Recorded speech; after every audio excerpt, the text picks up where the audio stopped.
महाराज, गरीबी सबसे बड़ा अभिशाप है। गरीबी से बड़ा कोई अभिशाप नहीं है। मैं व्यास पीठ से प्रार्थना करता हूं, गोविंद, किसी को कुछ बनाना या मत बनाना, पर किसी को गरीब मत बनाना। और आज भी हमारे भारत देश में हजारों लोग भूखे सोते हैं। आज भी बेचारे भूखे सोते हैं। हमारे देश में आज भी भूखे सोते हैं। श्रीमान, हमारा निजी अनुभव है, हम किसी की बात नहीं कहते, हमारा निजी अनुभव है कि जब 2 रुपया ना हो ना तो कोई पूछता नहीं है, और कोई उधार नहीं देता। इसलिए नहीं देता क्योंकि ये चुका नहीं पाएगा। बड़े लोगों को ही उधारी मिलती है, गरीबों का तो सिर्फ परमात्मा होता है।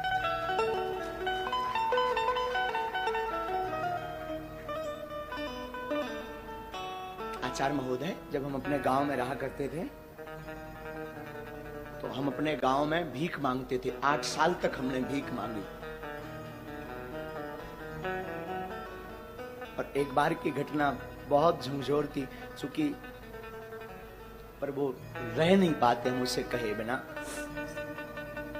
बचपन में हमारी अवस्था जब 9 साल की थी तो हमें वृंदावन जाना था पढ़ने के लिए। हमारे पिताजी कुछ करते नहीं थे, गांव के हम ब्राह्मण थे, तो भीख मांग करके हम अपना जीवन चलाते थे पूरे परिवार का। और वृंदावन जाने के लिए हमारे पास उस वक्त 1000 रुपए किराया ना रहे।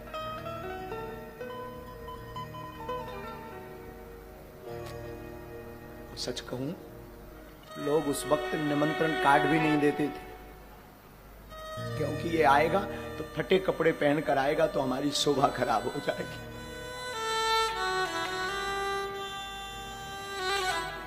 श्रीमान, 2000 रुपया किराया नहीं मिला था हमें वृंदावन जाने के लिए, क्योंकि लोग इसलिए नहीं देते थे क्योंकि ये चुका नहीं पाएंगे। हमारी माँ ने हमेशा इस दास को जीना सिखाया। माँ और हमारे गुरुदेव कहा करते थे, बेटा जगत साथ दे या ना दे, और गोविंद के सहारे तुम डटे रहना, गोविंद सहारा जरूर देंगे। और आज हनुमान जी ने ऐसा हाथ पकड़ा, आज हनुमान जी ने ऐसा हाथ पकड़ा कि जो लोग कल किराया नहीं देते थे वही लोग आज टोकन लेने की लाइन में खड़े 6-6 महीना। और बड़ी बात, जिस वृंदावन में हमें कथा सीखने जाना था उसी वृंदावन में हनुमान जी ने बास दे दिया, आश्रम बनवाना शुरू कर दिया।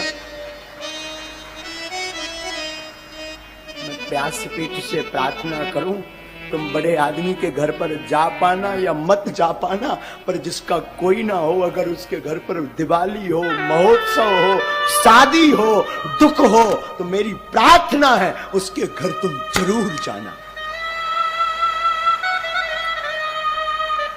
और आसपास उनकी सहायता जरूर करना जिनका कोई ना हो, क्योंकि बड़े आदमियों के तो हजारों रिश्ते होते हैं, 50 लोग सिंपैथी दिखाते हैं, भावनाएं अपनी प्रस्तुत करते हैं, पर गरीब के सामने ना कोई भावनाएं प्रस्तुत करता है ना भाव दिखाता है। गरीब के सामने तो सिर्फ गोविंद रहता है। पर तुम गोविंद बनने का नहीं सही, पर गोविंद का दास बनने का प्रयास करना,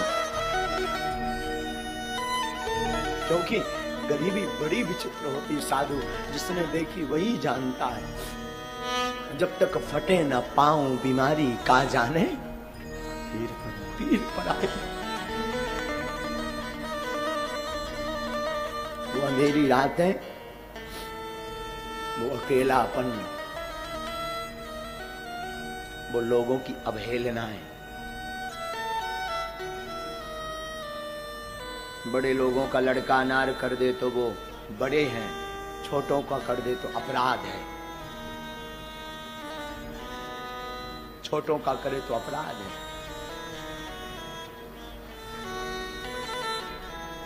बड़े लोग फटे कपड़े पहने तो ये फैशन,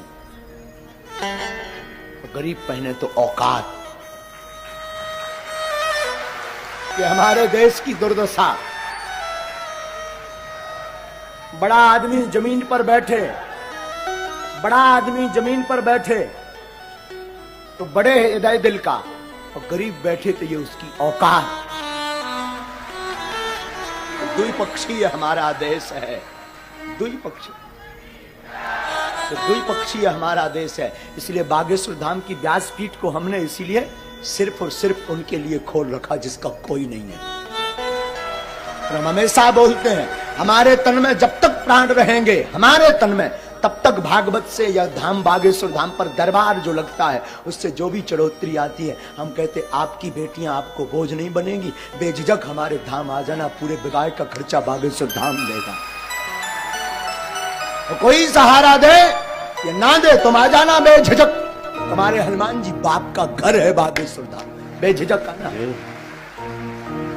इसलिए हमारी लोगों को भले ही बुरा लगता हमारा स्वभाव, कई लोगों को, इसलिए चाहे बड़ा आवे चाहे छोटा, लोगों को लगता हो, भगवान जाने, कई लोग बुरा भी मानते, चाहे बड़ा आवे चाहे छोटा, हमारी नजर में सब हनुमान जी के भगत हैं। हमें ना बड़ा है ना छोटा, क्योंकि ना दक्षिणा लेते हैं तो हमारे लिए ना कोई बड़ा है। जिसे दक्षिणा चाहिए हो, जिसे यश चाहिए हो, जिसे पद चाहिए हो, उसके लिए बड़ा छोटा। हमें तो एक ही पद चाहिए, एक ही दक्षिणा चाहिए, एक ही नाम चाहिए, वो हनुमान नाम रूपी चाहिए। फिर क्या मतलब बड़ा या छोटा। इसलिए कथा भी हम हमेशा अपने हनुमान जी को सुनाते हैं और बोल देते तुम्हारी क्षमता हो तो बैठो, नहीं तो भग जाओ, नो वेलकम। हमारी कथा आपके लिए नहीं है, अपने बाप हनुमान जी के लिए है। तुम सुनो या ना सुनो, मेरा बाप तो मुस्कुराता सुन रहा ना, तो बैठकर सुनता है और मुस्कुराता भी अद्भुत साहब। वो तो खड़ा खड़ा मुस्कुराता रहता और सुनता है कथा को। तुम क्या सुनोगे और आप दक्षिणा भी क्या दोगे? दुनिया खुद भिखारी है, वो क्या दक्षिणा चुकाएगी? अंतर इतना है, गरीब मंदिर के बाहर भीख मांगता, अमीर भीतर जाकर भीख मांगता, भिखारी दोनों है। जगत खुद भिखारी है, तो क्या आपको देगा? मैं प्रार्थना करूं संसार के लोगों से आशा मत करना, आशा करना तो सिर्फ गोविंद से करना। जगत तभी आपको साथ देगा जब आपके अंदर होते के धोते होंगे। कुछ नहीं होगा, जगत साथ नहीं देगा, क्योंकि सब भिखारी हैं। अंतर इतना, कोई बाहर भीख मांगता लाज लज्जा छोड़कर, और कोई जो है पर्दा के अंदर भीख मांगता, भीख दोनों मांगते हैं। मैं प्रार्थना करूं, बुरा जरूर लगेगा मेरी बात का, और लगे तो हमें कौन था लिया परेशान जाने, करिया मो कराओ। लगे भी बुरा तो मुझे कोई व्यासपीठ ही अगर सत्य नहीं बोलेगी तो कौन सत्य बोलेगा? आजकल मंदिरों में भी वीआईपी सुविधाएं हो गई हैं, गुरुओं के पास भी वीआईपी सुविधाएं हो गई। मैं प्रार्थना करना चाहता हूं, सब उंगलियां एक सी नहीं होती, ये बात ठीक है, पर उनके लिए जरूर कुछ बनो जिनका कोई नहीं, जो 2 रुपया चढ़ा नहीं सकते, उनका जरूर बनो, उनका जरूर बनो। एक घड़ी बड़े आदमी का, प्रतिष्ठित आदमी का आप निमता छोड़ देना, उसको सहयोग देना छोड़ देना, उसके साथ खड़े होना छोड़ देना। पर मैं प्रार्थना करूं, I request all of you, उस गरीब का साथ देना मत छोड़ना जिसका कोई ना हो।